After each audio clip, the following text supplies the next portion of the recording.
เรื่องที่เกิดขึ้นในแขวงสวรรณเขตต่อกลุ่มผู้ใช้รถอยู่แขวงสวรรณเขตมีการเปิดเผยข้อมูลเกี่ยวกับขั้นตอนการแจ้งเสียภาษียานพาหนะนำเข้าที่บ่ถูกต้องเนาะโดยมีการพบพฤติกรรมที่สร้างความเดือดร้อนให้แก่ประชาชนชาวแขวงสวรรณเขตและถูกตั้งคำถามถึงความโปร่งใสของเจ้าหน้าที่ที่เกี่ยวข้องเนาะ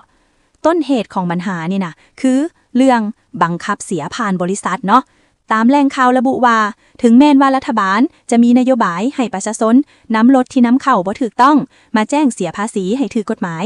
แต่ในภาคปฏิบัติตัวจริงอยู่แขวงสวรรณเขตในตอนนี้นี่นะพบว่ามีการกำหนดให้ประชาชนต้องดำเนินผ่านบริษัทตัวแทนเนาะซึ่งกลุ่มผู้เสียหายเปิดเผยว่านี่เป็นการร่วมมือกันระหว่างเจ้าหน้าที่บางกลุ่มและบริษัทเอกชนโดยบ่มีระเบียบกฎหมายรองรับอย่างชัดเจนในระดับประเทศเว้าง่ายๆก็คือการละเมิดกฎหมายหั่นแหละเนาะ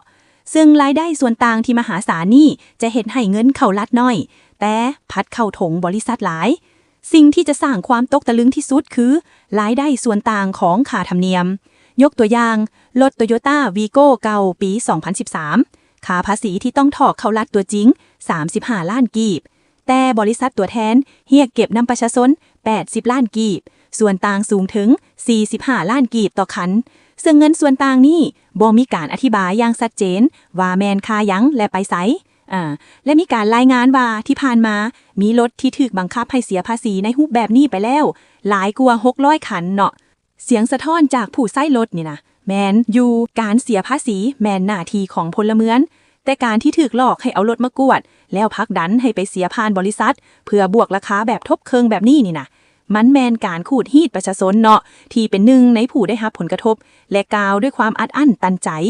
ประชาชนจำนวนหลายกำลังเรียกร้องให้ภาคส่วนที่เกี่ยวข้องโดยเฉพาะกรมภาษีและก็องค์การต้านการส่อลาดบังหลวงเข้ามากวดสอบการเฮ็ดเวียกของเจ้าหน้าที่อยู่แขวงสวรรณเขตและบริษัทดังกล่าวอย่างรีบด่วนเลยเนาะเพื่อคืนความเป็นธรรมให้ประชาชนอย่างรีบด่วนนี่คือเสียงของประชาชนชาวแขวงสวรรณเขตเพิ่นอยากบอกเลาะขอเพิ่มเติมจักหน่อยคันสิเว้าเรื่องนโยบายที่ว่า